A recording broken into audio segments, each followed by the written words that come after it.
And welcome back in another edition of the Stripe Show podcast. I'm your host, Travis Fulton. Thank you for making us part of your day. PGA Tour rolls along here. We're in Texas, AT&T Byron Nelson. And then next week, we've got a major championship, PGA Championship, back on the East Coast, Kiawah Island. Can't wait to see that. And, back on popular demand.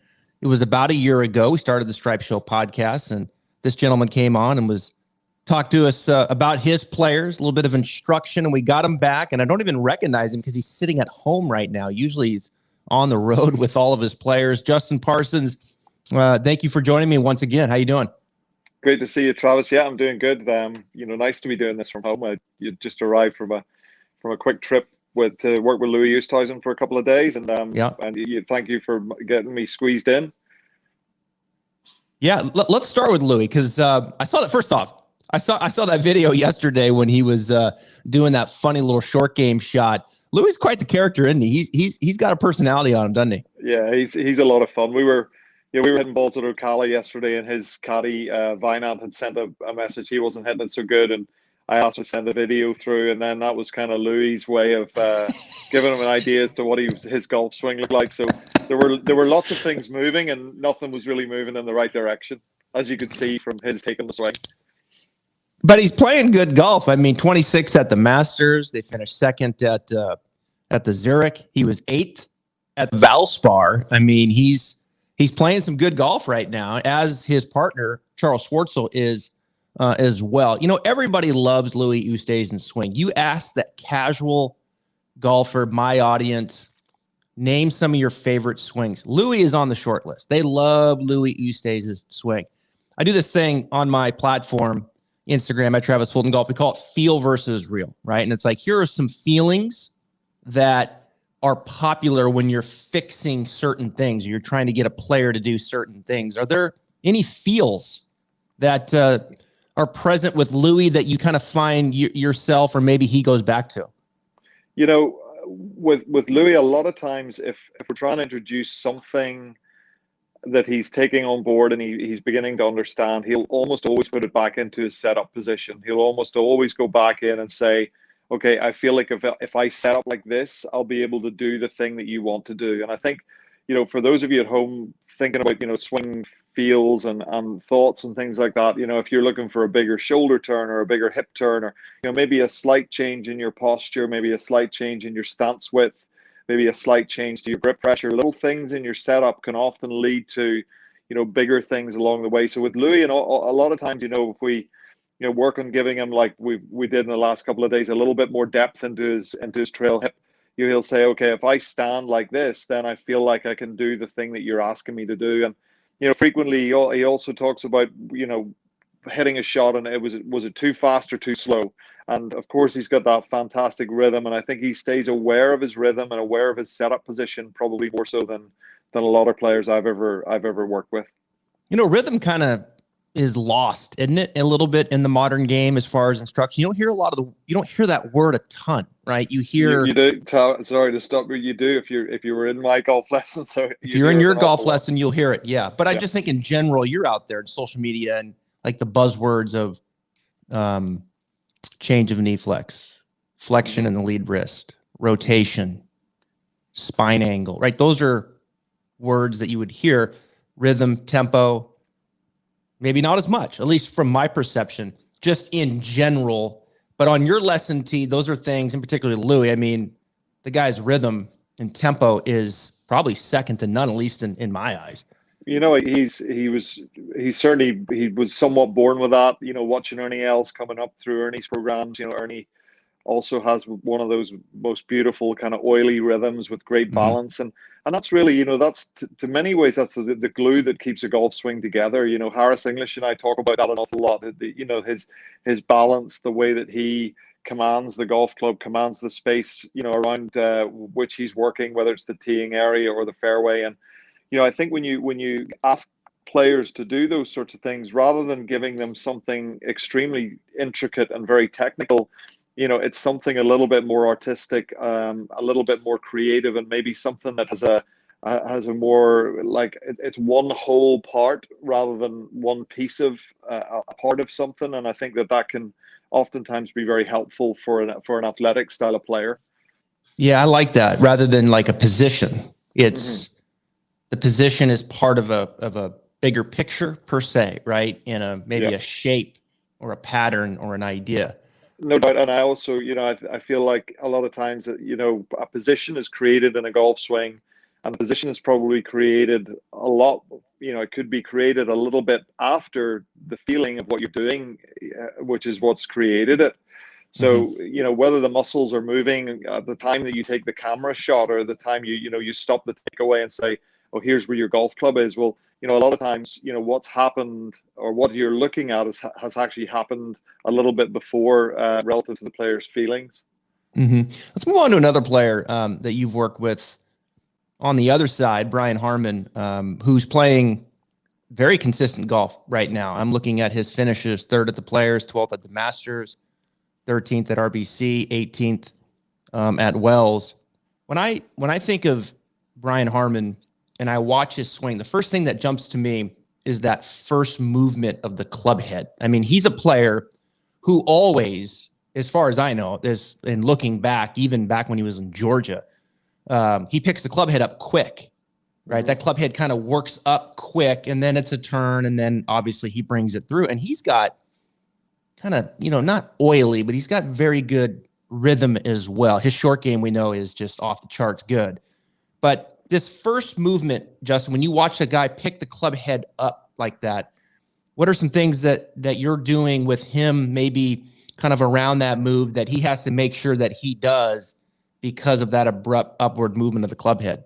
Well, it's funny you should say, from a more, going into from other players, I think of Fred Couples, Lee Trevino, Danny Willett, early set, late pivot. Kenny Perry. I think when Rory McIlroy's probably swinging at his best, he gets the golf club up in front of him, and then he really has a lot of late rotation. I think that a lot of that late rotation can seep into your ground forces and the amount of vertical and horizontal torque you can get going in transition. So, it's certainly a very elite player's kind of move. If you can get the club set up the plane a little bit, I think it's a great move for short game as well.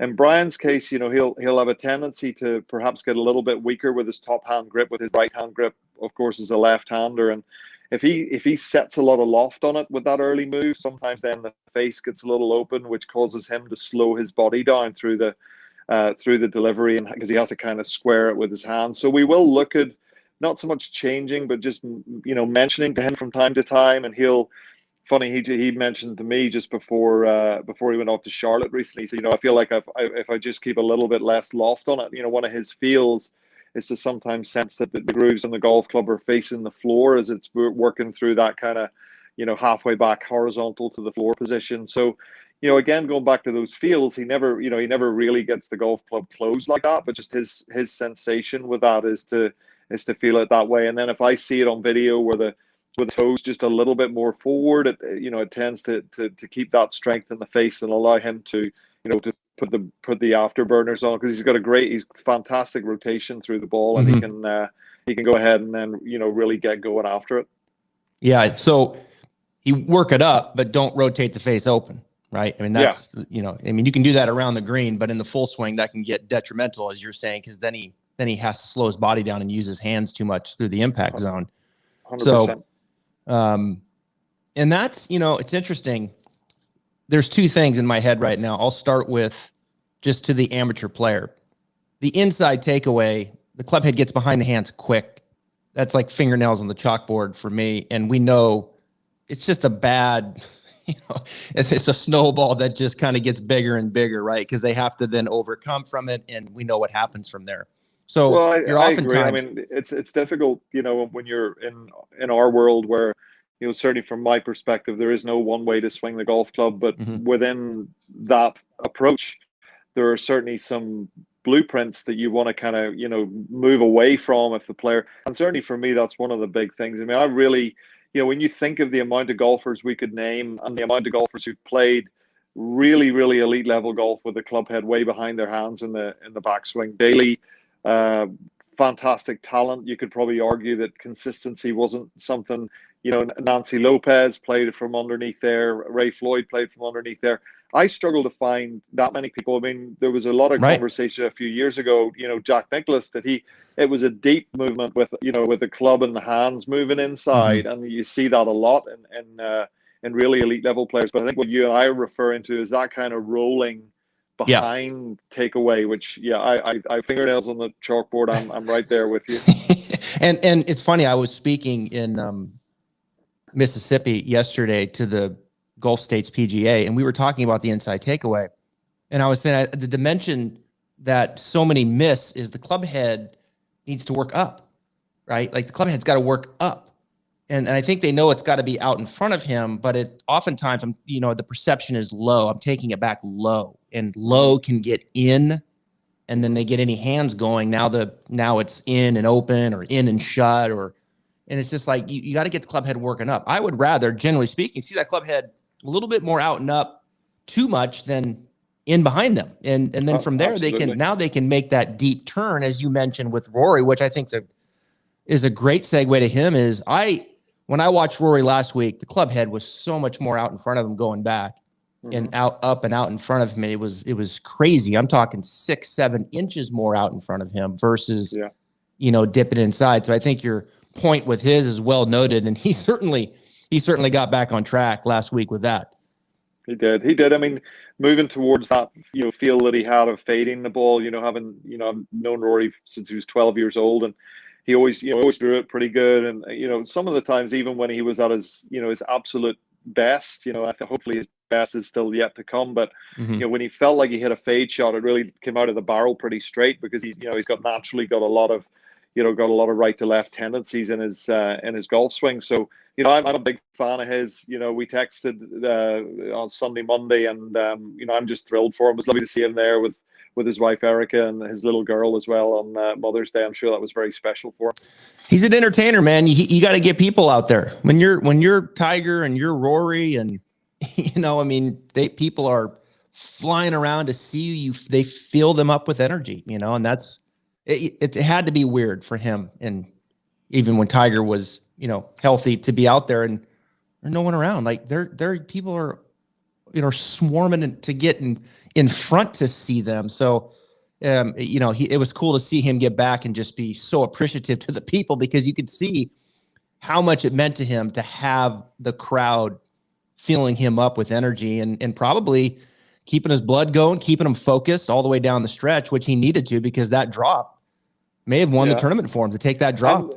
And Harry, you got to give some credit to Harry Diamond there, to the conversation, they had, and then for him to encourage Rory to hit that shot. And then, Harry got some bad press, but I've known Harry since he was a, very young man, and he's a terrific golfer, pretty much always was, moves the club well. And I think he did a fantastic job learning the ropes of a pretty difficult, pretty big high pressure job, and he learned it pretty quickly. And he's certainly a great asset to Rory McIlroy as he moves into the second half of his career.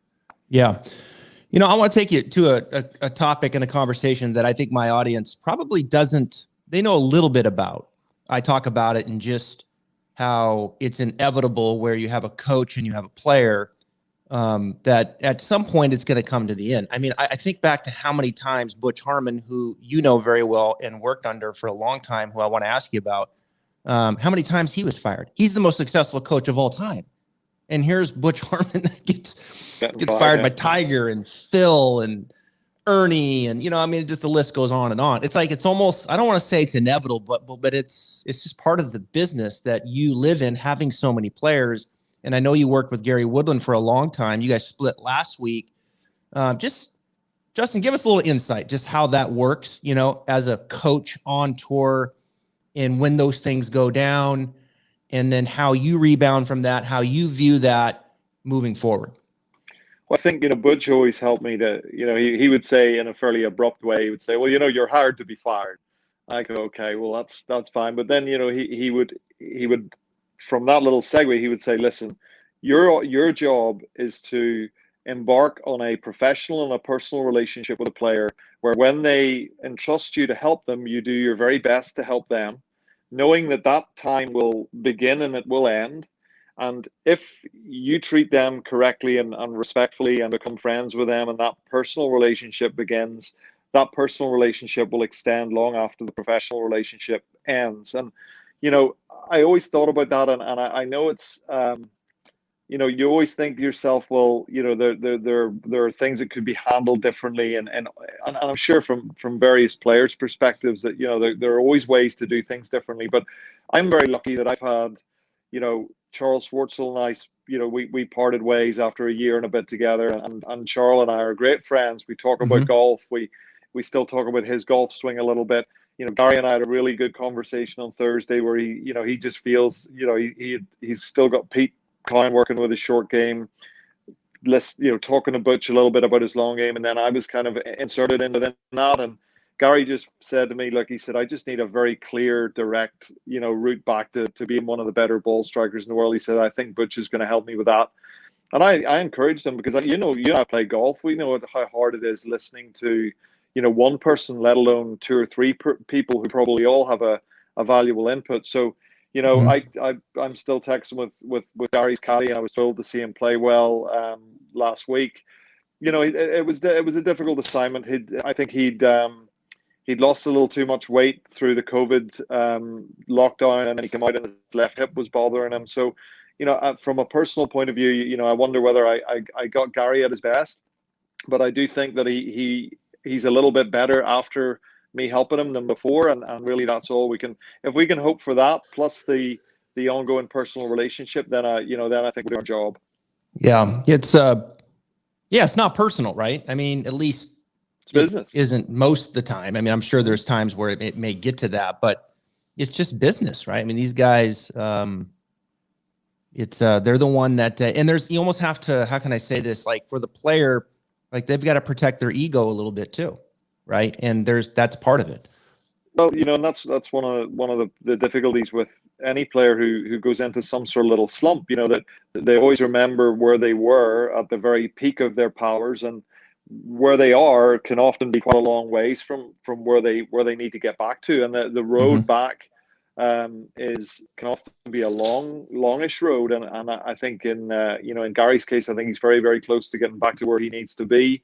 It's been fantastic to see Jordan Spieth, who, you know, has had such a great relationship with Cameron McCormick over the years, and the guys at Altus. And I listened to a recent podcast of his, and, you know, he talked about the fact that, you know, he had to ask a few questions of other people. He had to very much look inwardly, and you know, he kept that team around him, and, you know, he's back to being Jordan Spieth. And I think golf's great with Jordan Spieth, Rory McIlroy, and Gary Woodland all playing well.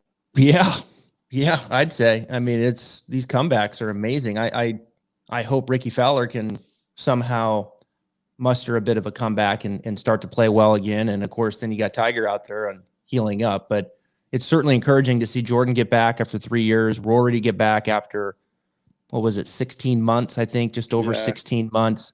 You know, and then Gary's kind of working his way back. Things are bubbling up. The PGA is near. Before we talk about that, I want to talk about your relationship with Butch Harman. And just when you observe Butch, we know that Butch doesn't teach one golf swing. We know that he epitomizes, I think, what is coaching, right? Coaching. Share with us a couple traits that you really maybe picked up from him that you find yourself, you know, adapting and doing with your coaching every day. I remember going to Vegas from Dubai one of the years, and Ricky Fowler was actually there working with Butch, and they're in a bunker.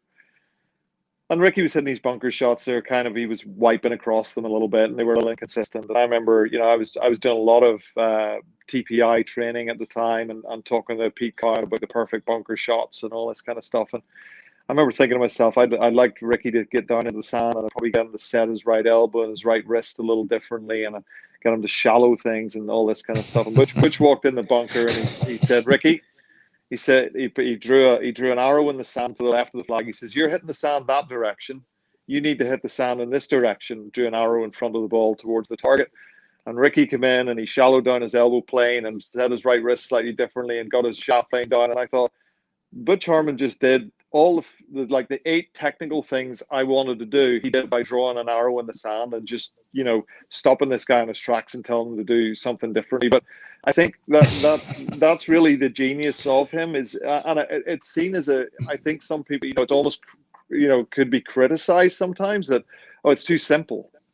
Well, Ricky Fowler that year, I remember looking back, was #1 in the bunker stats. And I thought to myself, well, too simple. Once the players get it, because we're dealing with great players, and if you can get them to do something without telling them too much, or perhaps even without telling them anything at all, making it their idea, then all of a sudden they own it and they can run with it. I think that's where Butch really has been the master of, even being able to inject just a little idea into a player's mind about the way he might like to do something, and then just walk away, and then he'll tell a story about the New York Giants or something, and then 15 minutes later the players doing it. So I would say he's a master psychologist. His family and he are immersed in golf. I've been very, very fortunate enough that he's treated me like a son, to be honest. And he's always been on the phone for me. He's always answered any texts I have, and I'm thrilled that he's had the success that he's had, and I think his ongoing stature in golf, would probably only be made better by a place in the Hall of Fame. And I don't know whether that's ever going to happen, but I think those of us who understand golf would probably think that he'd be a worthy inclusion. Oh yeah, I mean, he would be the teacher that certainly would go in there, right? And what he's done, and and correct me if I'm wrong, but he would have the tough conversation, right? I mean, he would look the player in the face and say, look, this is what you need to do. And maybe if he was getting pushback, like, he would stand his ground. This is, here's the deal, right? And there's times where you have to have that tough conversation with a player, whether they're maybe slipping one way or the other and they're not putting the time in. I think back to maybe some of the stories with, John Daly, when he kind of walked away from that, and John wasn't putting the time in, and Butch was like, I'm out, and then Ricky Fowler, and kind of challenged him to work harder and less of all this extracurricular stuff over here and more about the meat and potatoes over here and being a professional. Is that accurate with Butch, that he'd lay it on the line for the guys and say, hey, look, here's the deal? I think that's very accurate. I think that, I always reflect on, young coaches, some of the lads that helped me at the golf school in Dubai, who are fantastic, and they're in their early 30s, some of them, still. And I'm 45 years old. And I think that, again, something we don't think about that much is the fact that, when you get into your, let's say, late 50s, 60s, and 70s, you're in a situation where people rightly perceive you as having so much world experience that you can really begin to instruct people from an experience standpoint. And that goes right back through the annals of time. And I think Butch has done a fantastic job of being that father figure who can talk to them in a way that, even if he's given them a real proper like dressing down, that they can still go, okay, well, this is Butch, and he's doing this because he cares, and he's doing this because he's seen. It's a little harder, without going into too finite details. Louis and I are working this last couple of days, and I'm just trying to illustrate to Louis that, at his stage at 38 years old, from an athletic standpoint, there's going to be a deterioration of speed and strength, which will deteriorate things like club head speed and power. There are ways to mitigate that with your training systems and some things that you're doing. And I illustrate that through statistical analysis and through emails, which we then sit down and talk about. But, at my stage at 45, I'm only 7 years older than Louis. I mean, maybe when I'm 65, God willing, I'm still doing this, that I'll be able to just sit down and say, listen, you got to get back doing this, this, and this, and this is what's going to happen. And, again, that makes the process somewhat simpler. Do you ever feel like you're just kind of sometimes, you work with one of these guys and you kind of, like in a weird way, you just kind of do a complete circle sometimes, like you want to get to this point, but then as you go down this path and you feel like here's where we're going to go and here's how we're going to implement it. And then you get pushed, then you get, you get the interaction with the player who has an opinion and who has thoughts, and the caddy and whoever else is involved. And then it's like, all of a sudden you're like, God, how do we get over here? And then you're like trying to work yourself back around. This is where we, and it's like, sometimes you're just like, man, we finally arrived, but that was a little more painful than I was hoping for. Is that accurate at times where you're just like, man, this is a tough job and we're just trying to go this way. And sometimes it can go in a complete circle to get there. I mean, you've got to trust that the path that you feel like they need to tread is the path that, that is going to help them to become more successful. I think that's something that stats have helped me an awful lot with. I can pull up every player I've worked with and I can say, listen, is this player from when I started, is he the same? Is he better or is he worse? And it's quite nice, in quieter times to look at some of those things and go, okay, most of these people get better, and that's factual, So I think you're right. I think it can be quite circular in nature. I think quite oftentimes human beings are kind of like that. They deviate away from the things that they know that they should do, and if you can help them to deviate back again, then you can, achieve success with them. I enjoy the psychology of it. I enjoy the interaction with human beings, and I've always been interested in human movement, and the golf swing is probably one of the more complicated human movements that we have on the planet Earth, outside of some martial arts and stuff like that. So I remain fascinated by it all. So we got the PGA Championship coming up. Kiawah Island, can't wait. Pete Dye design. I've never been there. I've watched a lot of stuff on it. Of course, I've watched some tournaments on it as well. The Ryder Cup, which the golf course is very different now. At least it appears, as far as the amount of room there is on the golf course to drive the golf ball. But it's just Pete Dye to me is my favorite. It's so interesting off the tee. It's that he plays minds with you as far as the angles, gives you so many options. But these greens are like really pushed up. I mean, they're really elevated up in the air. So not only are they difficult to hit, but because they're pushed up, the wind is going to they're really exposed, right? So putting, and we talk about wind, Justin. I mean, putting is more difficult to manage when you get that 20-25 going than it is hitting an approach shot into the greens for the guides oftentimes, isn't it?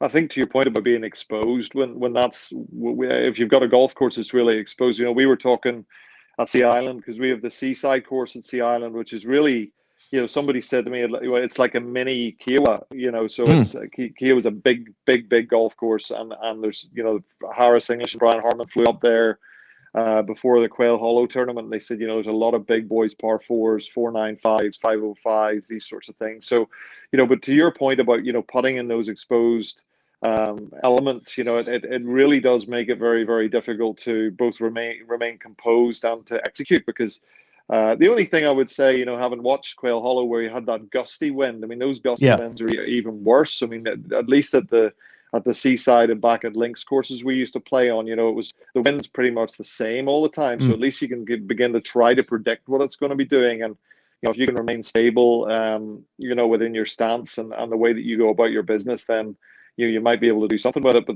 there's no doubt that, to your point, with those tabletop greens, high winds and very exposed, it's going to be difficult for a lot of those players. Yeah. It's, when you in the wind too, like one day it'll be blowing this way and the next day it's going the exact opposite. I mean, it'll turn around in one day. So it'll be interesting. And when you go into a tournament, this is the last question here, just from a preparation standpoint, like the guys are going to go up there. You mentioned Harris English, who you also worked with, who had the win earlier in the year, Tournament of Champions. Brian Harman's going up there. Louis in the field. Right at the PGA Championship, and these guys go up there and they're going to prep, right? What are, give us a few things that these guys are going to do here when they get on property and they get out and they play. What are 2 or 3 things that players do as they start prepping for a golf course? Do they immediately start going to collection areas where they think they're going to start pitching the ball from, where they want to miss it? What are the 2 or 3 things that are kind of the must do as you prep for a PGA Championship up there at Kiawah? I think Louis is one of the better course managers that I've ever seen. And that you and I both know, Travis, there's things that you learn from these guys that you really didn't ever do yourself, which is why you're sitting behind a microphone and I'm driving all around the country. And then he will go in there and he will try and get 9 holes in fairly quickly. He is one player that doesn't like putting to, you know, the holes that we throw down in the greens and things like that. But when you watch Louis, he'll walk up and he will literally just become quite quiet and just begin to study the green and study the environment, really, and he'll picture a hole location on the back right and think about where he would definitely not like to put it, and then you'll maybe see him, his eyes will move across, and so very much taking in the environment, which I know sounds maybe a little bit too kind of yogic and hippie like, but when they start to do that, then they can really start to sense, you're going back to your point, well, where do I want to be? And then I think with a player like that, you'll find that he will hit a lot of shots, the types of shots that he's going to get. So is the miss going to be in the bunker? What's the bunker like this week? Is the miss going to be in that collection area? Is it a 7-wood out of the collection area? How does I think we're on Paspalum grass next week. So how does that react? What wedges am I going to have to make any changes about? So am I going to have to do anything to make sure that I'm adapting correctly to those conditions? Am I going to try and hit a lot of greens this week? Am I going to have to do a lot of long putting? And you'll find with those more experienced players that then the next 2 to 3 days begins to have some sort of purpose from a preparation perspective as to what the golf course is going to ask from them.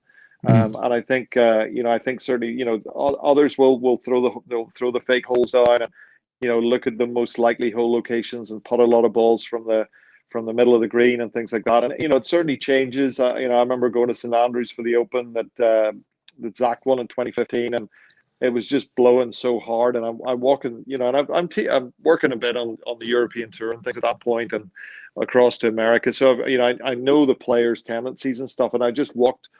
Jason Day was there, Tiger was there, Lee Westwood was hitting balls, and they were, the trajectory changed from all of the players. Like they were all hitting like mid irons, and their mid irons had almost come like 15 to 25 feet out of the sky compared to what I was used to seeing with them. And it's a testament to their, incredible skill that they were kind of instinctively knowing that, okay, we're going to have to take this flight down a little bit this week.